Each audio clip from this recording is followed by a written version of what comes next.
Bien, dans cette vidéo, donc la correction de l'exercice 1. Si vous avez lu l'exercice, il s'agit d'une variable aléatoire qui va compter le nombre de personnes qui acceptent une demande et la probabilité qu'ils acceptent c'est 0,04. En une heure, il fait 30 personnes. Donc on a une loi binomiale, c'est facile de le voir, avec n égale 30 et p égale 0,04. Alors ensuite, qu'est-ce qu'on nous demandera à justifier que c'est une loi binomiale? On connaît les phrases d'après le cours. La probabilité, toutes les personnes, donc c'est que la probabilité que x égale 30. La probabilité en une heure, exactement une des personnes, c'est p de x égale 1.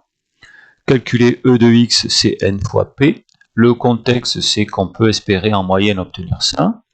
Combien la société doit-elle prévoir d'heures de travail? Alors ça c'est un peu plus spécial. Pour espérer recruter les 55. Donc la dernière question, vite fait en lisant comme ça, me semble un peu différente. Donc on va la laisser, on va faire, pour l'instant on va la laisser. On va faire 1, 2, 3, 4. Alors 1, 2, 3, 4, comment justifier qu'on suit une loi binomiale? Les phrases, c'est toujours les mêmes que celles que vous avez dans votre leçon. Je n'invente rien, je n'invente absolument rien. Regardez le cours complet. Voilà, on a un schéma. Vous voyez ces phrases-là, vous voyez les deux phrases-là. Eh bien, ici, on va refaire les mêmes. On a un schéma de Bernoulli de paramètres p égale 0,04 à 30 répétitions.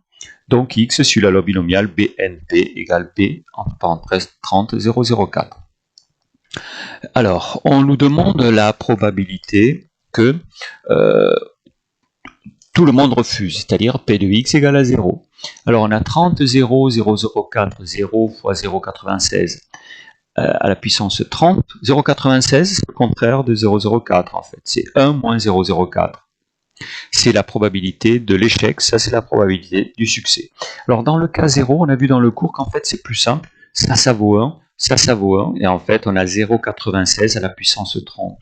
En fait ça correspond à la probabilité du chemin qui est tout à fait en bas sur l'arbre. Elle se barre, elle se barre, elle se barre, elle se barre. Il n'y aura que des 0,96 pendant 30 fois. Je prends une calculatrice, ça fait à peu près 0,294. Bon, alors là j'ai décidé rien du tout, puisqu'on me demande d'arrondir au millième. Donc je fais une petite phrase. La probabilité d'environ 0,294. Alors, question 3, vous voyez qu'on avance quand même. En une heure, une des personnes contactées. Alors, P de x égale 1. 31, 0,041, 0,96, 29. 31, ça fait 30. 31, ça fait 30. Pourquoi? Alors, 31, ça fait 30. Pourquoi? Alors, je vous montre ce qu'il faut savoir. 31, ça fait 30. 31, ça fait 30. On a expliqué ça déjà. 31, N1, ça fait N. Donc ici, on va pouvoir continuer tranquillou. Donc on remplace ça par 30. 0,04 à la puissance 1, c'est 0,04. Ça, bien entendu, on ne va pas le faire à la main. On prend tout ça, la calculatrice, environ 367. Petite phrase, et c'est fini. Calculer l'espérance. Alors l'espérance, si on sait, c'est hyper simple. C'est N fois P, c'est-à-dire 30 fois 0,04, 1,2. Souvent, on demande d'interpréter. Alors, en moyenne, c'est le moins important, on peut espérer que 1,2 personnes sur les 30 acceptent, ce qui est peu. Ce qui est peu, mais ça paraît normal parce que la probabilité était faible. Hein, c'était pas 0,4, c'était 0,04. Alors, la question un peu bizarre, j'y reviens. Donc, il faut bien qu'il y ait quelque chose à faire quand même. Combien la société doit-elle prévoir d'heures de travail pour ses conseillers, pour espérer recruter les 55 figurants? Alors, en une heure, elle peut en espérer 1,2, c'est ce qu'on vient de faire ici. Et donc, on va faire 55 divisé par 1,2. Ça me semble que ça va donner le nombre d'heures qu'il faudrait prévoir. Alors, correction. 55 divisé par 1,2, vous voyez, 1,2 par heure, c'est ça qu'on a dit ici. Alors ça fait à peu près 45,8. Alors j'arrondis, elle doit prévoir à peu près 46 heures de travail. Monstrueux, hein, mais pas forcément en une journée. C'est pas possible. Donc 46 heures de travail. Bon, là on réfléchit un peu sur ce que veut dire l'espérance. Bon, pas trop dur hein, l'histoire. Alors, comme c'est pas trop dur, on va faire aussi l'exercice 2. Alors, il faut que j'aille voir l'énoncé. On a 3 roues qui sont semblables. Elles sont équilibrées, partagées en 8 secteurs identiques. Donc, chaque secteur aura certainement une chance sur 8 d'être tiré. Alors, chacun des 8 secteurs est de couleurs différentes. Alors, on a pris 8 couleurs. La probabilité que la roue s'arrête sur chaque secteur est la même. Bon, alors on vous explique, on n'était pas obligé non plus, hein, 1 sur 8. Un joueur lance une seule fois chacune des 3 roues, et on note X, la variable aléatoire correspondant au nombre de secteurs rouges obtenus. 3 fois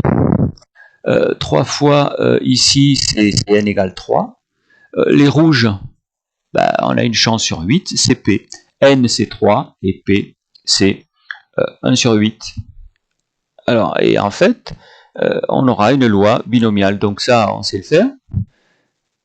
Alors, après, il gagne 10 € s'il obtient 2 secteurs rouges, 100 € s'il obtient 3 secteurs rouges, sinon il ne gagne rien. Donc, en fait, il faudra calculer la probabilité que le joueur gagne 10 €. En fait, il faudra calculer la probabilité que X égale 2. Et là, 100 €, c'est la probabilité que X égale 3. L'espérance de X, ça on sait faire, c'est N fois P. Donc, une fois qu'on a analysé l'énoncé, bon, on a tout normalement pour pouvoir faire.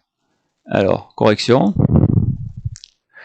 Ici, on a un schéma de Bernoulli de paramètre P égale 1,8 à 3 répétitions, 3 roues.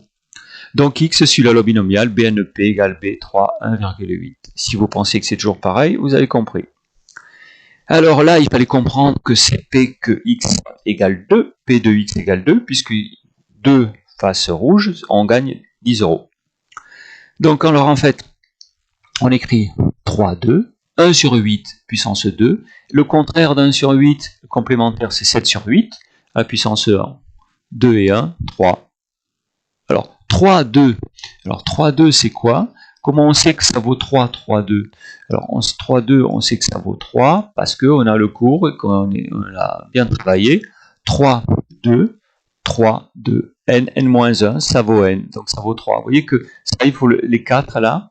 Alors ça, en fait, c'est le cas où on réussit tout, on manque tout. Et ça ici, alors, ça ici, c'est le cas où il en manque un, ou alors on en réussit que un, ou on réussit presque tout sauf un.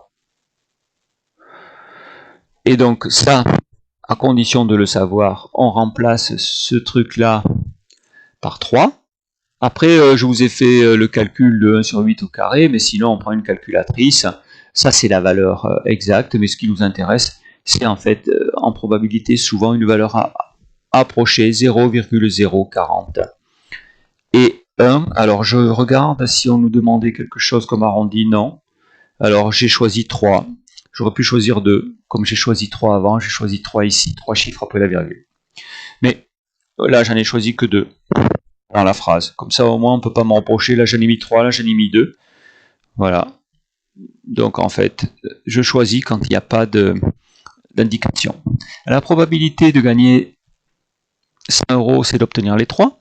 Alors, 3, 3. 1 sur 8 puissance 3. 7 sur 8 puissance 0. Et vous voyez que le cas où on gagne tout, en fait, ça vaut 1. Ça vaut 1. Il reste que ça. 1 sur 8 puissance 3. 1 sur 8, je gagne. 1 sur 8, je gagne. 1 sur 8, je gagne. 1 sur 8 puissance 3. Ça, c'est la valeur exacte. À peu près 0,002. Donc à peu près 0, quoi, en fait. Calculer l'espérance de X. Alors, n fois P, c'est 3 fois 0. 3 fois 1 sur 8. 3 sur 8, et c'est égal, c'est pas à peu près, c'est égal à 0,375. Il n'y a pas d'interprétation. Si on interprétait, on pourrait espérer obtenir en moyenne ce nombre-là en face rouge. C'est-à-dire même pas une. Même pas une, c'est un peu normal parce que quand même les autres ils représentent 7 sur 8. Hein. Donc c'est un peu normal qu'on n'ait pas très peu de chances d'en obtenir. Voilà les 2 premiers exercices.